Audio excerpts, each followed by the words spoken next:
What's the most dedicated case of the long con you've ever witnessed?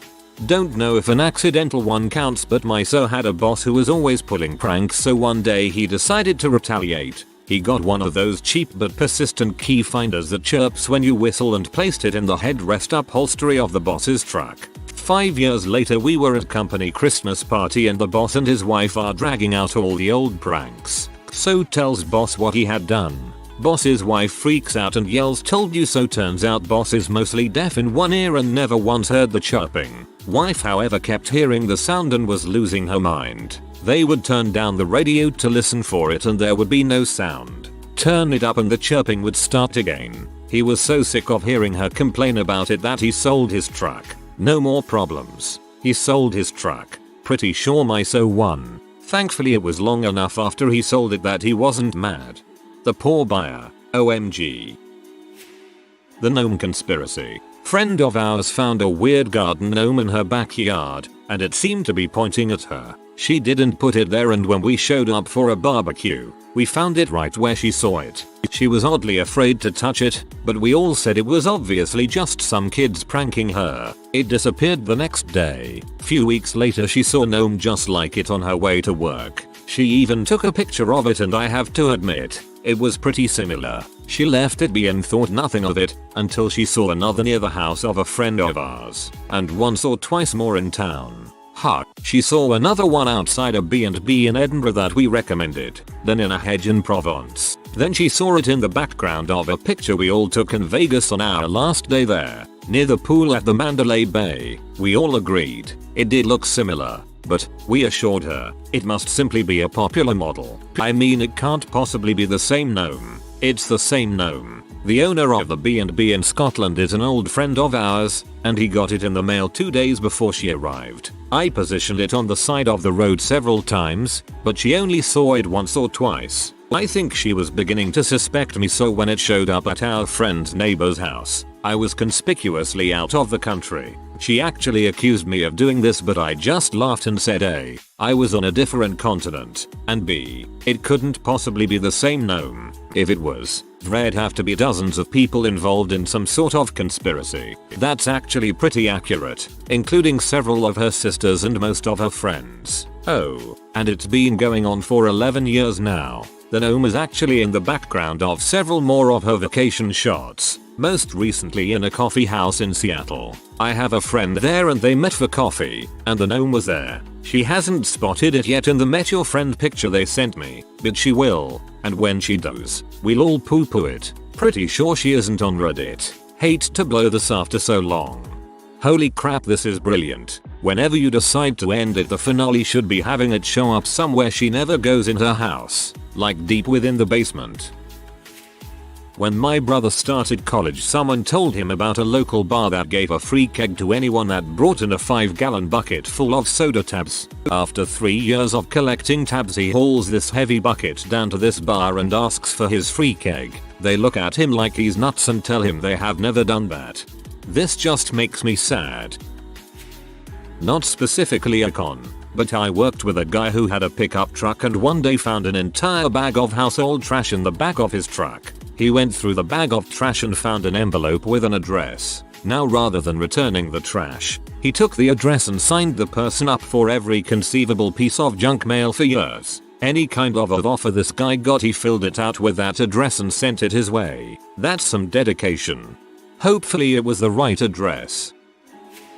When I was a kid, 4th grade, brother 6th grade, my brother and I were on vacation in Massachusetts. We ate ice cream at a local restaurant, and as we were all piling in the car, my brother goes to the bathroom. When he jumps in the car, he tells me about the amazing bathroom that had heated toilet seats, foaming hand soap, and everything automated. I wanted to jump out to check, but my dad said we had to go. For the next 5 years, occasionally the ice cream restaurant would pop up in a conversation and my brother would remind me about the bathroom. It got so far as we would call it the ice cream place with a good bathroom. Finally, 5 years after the original incident, when I was in 8th grade, we went back to Massachusetts. I convinced my family to go there just because I wanted to see the bathroom. We get there and in my youthful exuberance I run into the bathroom to see just a bathroom. Frick my brother.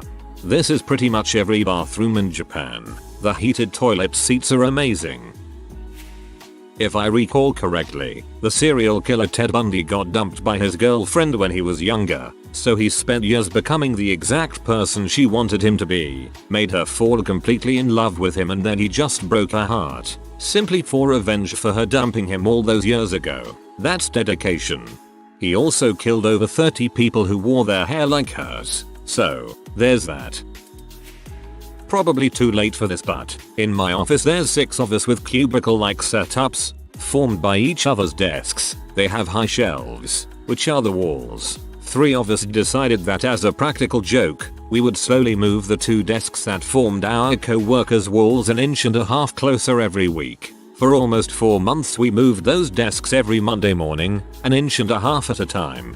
The guy was already in the corner of the office, but he became noticeably more irritable, and at one point even said that he felt like the walls were closing in on him. I nearly choked myself to death trying not to laugh out loud. Anyway, he eventually found out when he could no longer fit his weekly case of water between his desk and the wall. To his credit, he was a good sport about it, and we all had a good laugh. When my first kid was born, I was concerned that if she tickled me, I might hurt her when I jumped or jerked, so I decided to convince her that I was only ticklish on the tip of my index finger. This was incredibly successful and she believed it completely. When her brother was born 6 years later, I continued the ruse. 4 years later, I remarried and they helped convince my new stepdaughter that the end of my index finger was indeed my only ticklish spot, and once again I was safe. All through their teenage years and early 20s, I continued the story. They would even explain to their friends how totally weird I was, being only ticklish on my index finger. Then one day, some 25 years after it all began and all my children grown and in their 20s, I came clean. They refused to believe me for a long time, but it finally dawned on them that I was indeed the king of the long con. They are on Reddit and might be able to confirm if they see this post. I think this is the real con right here. Come up with a suitable story that you actually did to your children, and then post it on Reddit so as to coax a response and find out the names of their accounts. The guy who, in EVE Online, infiltrated a rival corporation over a period of more than a year, becoming its CEO, to end up fricking it over hardcore. EVE's complexity is freaking scary, man. I know every MMO has its own economy, but the sheer scale the EVE society reaches is mind-blowing. A friend of mine faked an English accent to get with a woman, and eventually to keep getting with her, for almost 5 months. He stumbled when she called him early one morning before he had woken up and didn't realize it was her. The days before caller had kids, he tried to save himself with "I dreamed I was eating one of your greasy American cheeseburgers, but it was too late." That seems so difficult, but perhaps worth it. When my friend was 17, she went on an exchange trip to Austria. While with 2 friends and in a burst of high spirits, alcohol plus a dare, she walked across a car roof. 2 months after she returned to the US, she received a letter from Austrian police issuing an arrest warrant for damaging cars. She became hysterical and showed her parents, who grounded her for a year but also engaged a lawyer to help fight the charges. The lawyer sorted it out with the Austrian police force and all charges were dropped. The lawyer charged the family over $3,000. 10 years later, her 2 friends admitted to me that they had written the letter as a prank but got too scared to say anything once the lawyer got involved. I want to know more about the lawyer who told them he got all these imaginary charges dropped. A friend of mine was sent out to the store by his wife to buy some Christmas greeting cards. When he returned home, his wife said that they were awful and to go return them and buy something different. He returned to the store and bought different ones but kept the old ones. The next October he sent one of those cards blank to everyone on his Christmas card list, telling them he was pranking his wife and to put their holiday wishes on the card he enclosed. Come December, all these cards start rolling in with cryptic messages in them referring to the design on the card. The mantelpiece is covered with these cards. She doesn't catch on and says that she thinks they are lovely, but what an odd coincidence that they are all the same. He finally breaks down and tells her it was a pretty frosty Christmas that year. I'm pretty sure my whole life is a scam by my parents, so I'll pay for their nursing home. Haha, joke's on you. I became a teacher. I'll never make enough money to put you in a good home. My daughter, the broke social worker, keeps reassuring me, don't worry, you'll always have a bed in my homeless shelter, yay. So in my group of friends we have a buddy that is a crazy music snob. He had terabytes of music back in 2008, mainly because he refused to download MP3s, only going for lossless formats. He prides himself in being on the up and up of all the new underground stuff. So one of our more clever friends casually tosses out a reference to a group that he totally made up on the spot, and we all knew their entire catalog. We were all the biggest Guinea Pig Tribe fans. Our music snob friend took the bait, hook, line, and sinker. He scoured the internet searching for this fabled Guinea Pig Tribe.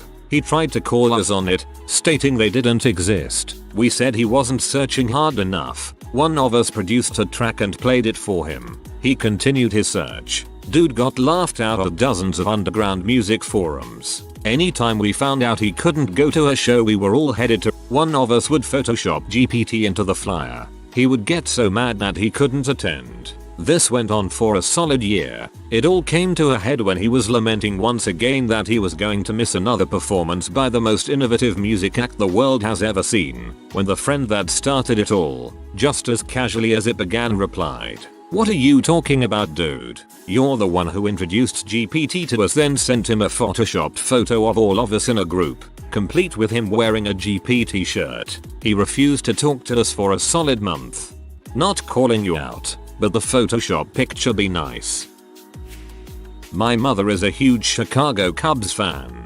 She has stated numerous times that being a St. Louis Cardinals fan would have been an immediate deal breaker for anyone she dated when she was young. My dad is a huge St. Louis Cardinals fan, and he only revealed this fact the day after their 23rd anniversary. She's been annoyed with him for over a year now. New guy at work was told I was a Jehovah's Witness and avoided me like the plague for 6 months. 2 years later still won't make eye contact with me. Maybe he just thinks you're ugly. My friend used to carry a bottle of Tabasco everywhere with him, kept it in his bag and put it on everything. For about a 3-month period, every chance we got we put a few drops of water in, so he thought he was getting accustomed and used more and more. Just before he finished the bottle we replaced it with the hottest hot sauce we could find and he lathered that crap on his lunch. Worth it.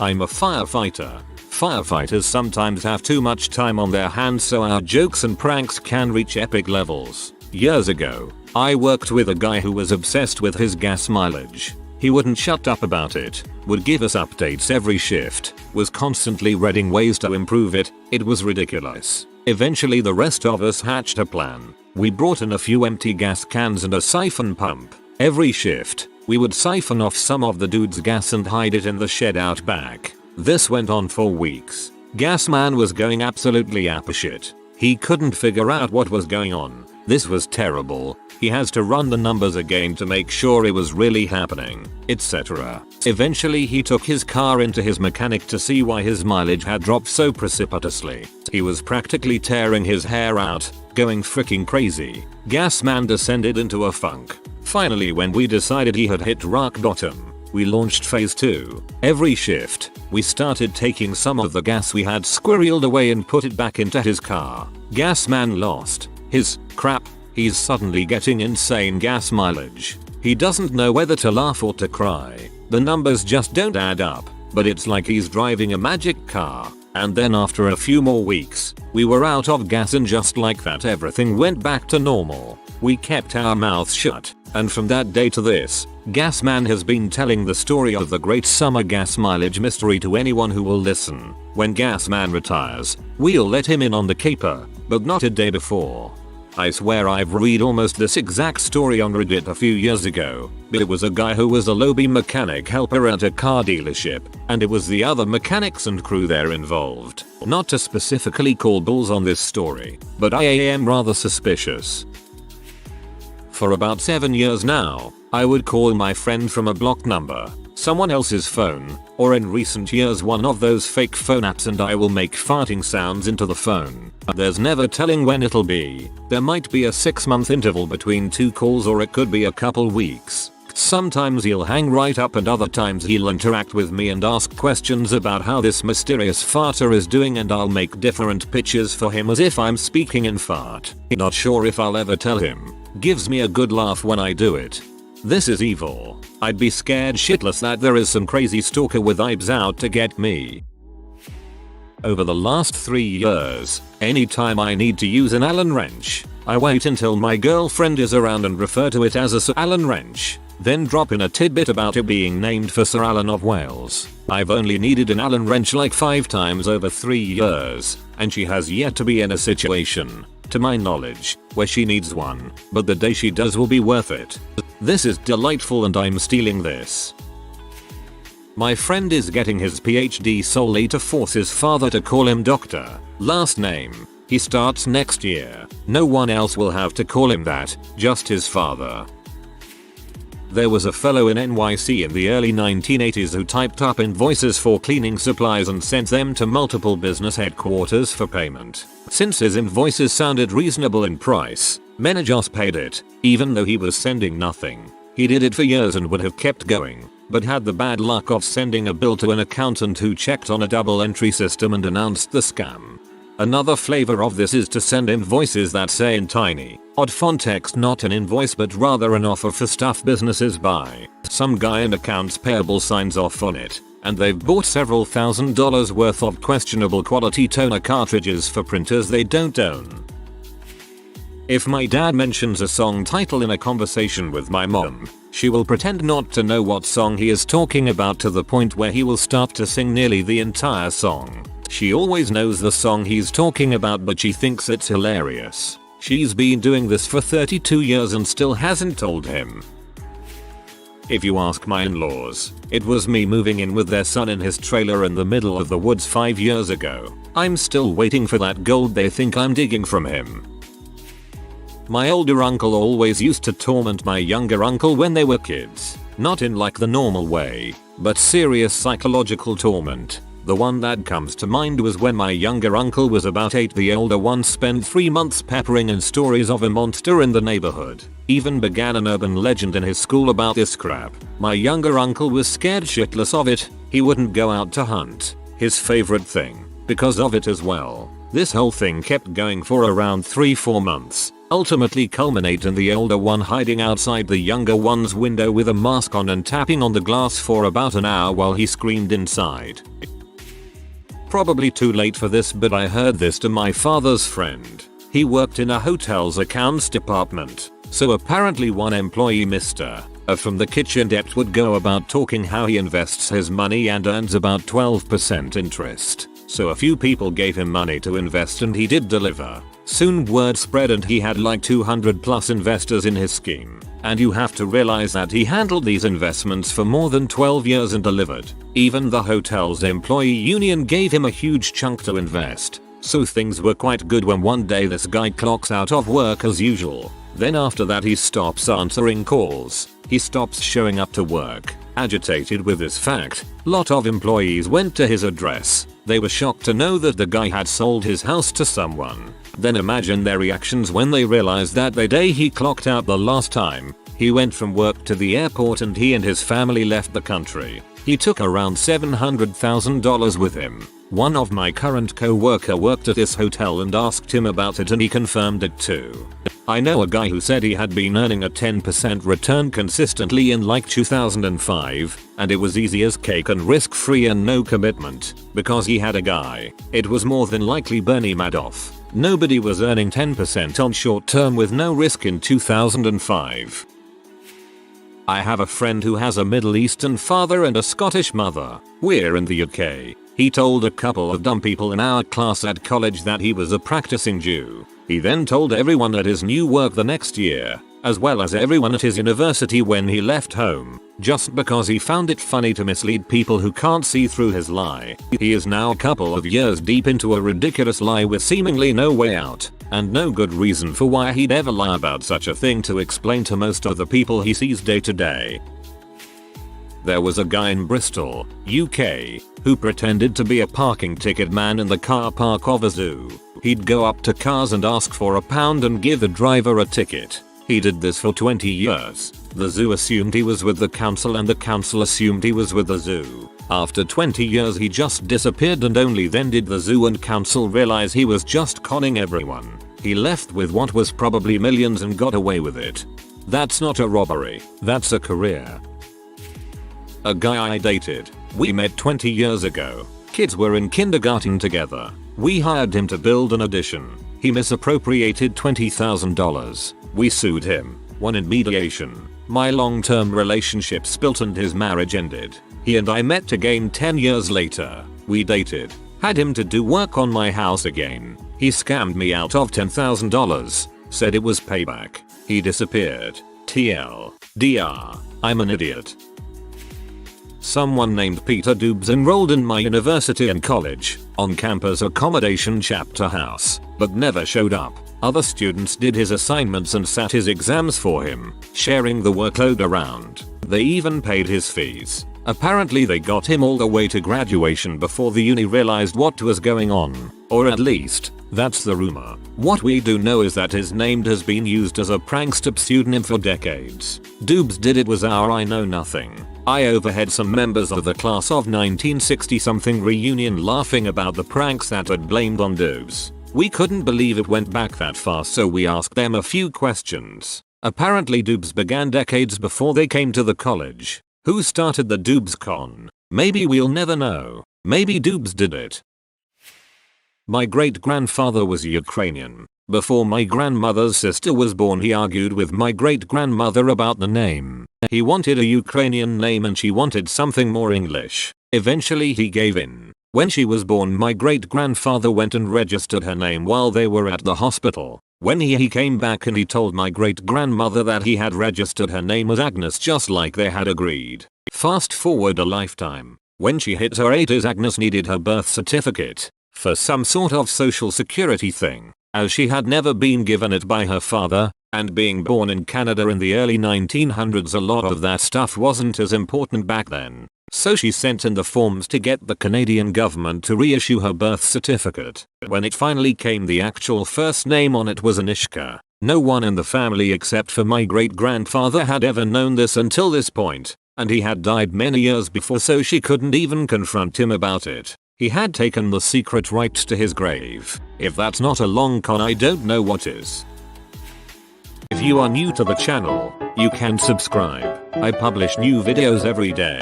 Until then, check another video.